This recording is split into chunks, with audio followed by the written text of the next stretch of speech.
We've reached a point in the cycling community where nearly every competitive cyclist is using a heart rate monitor, a power meter, or both. Unfortunately, I found that many cyclists swear that one or the other method of recording their physiological metrics is superior to the other.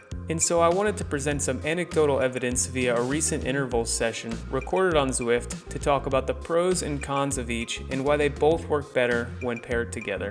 To set the stage while this Zwift session plays through, pay attention to the bottom graph on the screen advancing from right to left. The thin red line is my heart rate, correlating with the beats per minute that you can see next to the heart symbol in the top center, and the color-coded graph beneath that is my power output, correlating with the wattage number located in the top center. This block of today's workout provides an excellent platform for us to talk about the differences in measured heart rate and power output. One factor when considering heart rate is that there's a lag time between when you begin exerting the energy and when your cardiovascular system catches up to that effort. Each of these intervals are 60 seconds long, and you can see that it takes about 30 seconds for my heart rate to begin climbing, and then another 30 seconds after the interval is complete for it to come back down to a sustainable level. The shorter and more intense the interval is, the more profound this lag will be. So you'd have no problem performing an interval greater than 20 minutes and using your heart rate as a judge of the sustainability of your effort, but by that same logic, you'd be crazy to build a sprint workout and watch your heart rate to determine when you're producing the appropriate output. We'll let the remaining intervals play out in the background so you can see that heart rate lag example a couple more times, and use this time to quickly point out some other important facts about heart rate.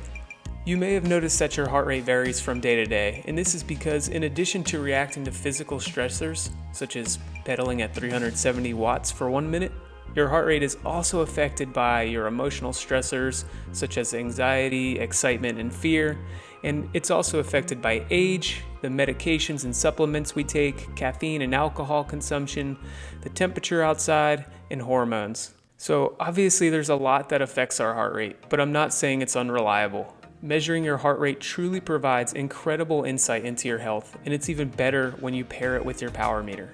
Measuring your power is very black and white, or in the case of this interval session on Zwift, red or gray.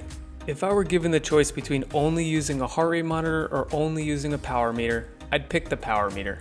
They're excellent for building zone-based workouts, but they don't necessarily paint the whole picture. Hitting your zone 4 interval looks the same on paper, but it feels much different when your legs are fresh versus when you've been riding hard already for 90 minutes. And here's the crossroads of heart rate monitors and power meters. Used individually, they're good tools, but when you pair them together and record your data over time is where they truly shine. Each provides a bit of insight that the other lacks, and are incredibly powerful tools for the competitive cyclist. If you enjoyed this video, subscribe to see more. Leave a comment down below to let me know which type of heart rate monitors and power meters you use, and until next time, have a great ride.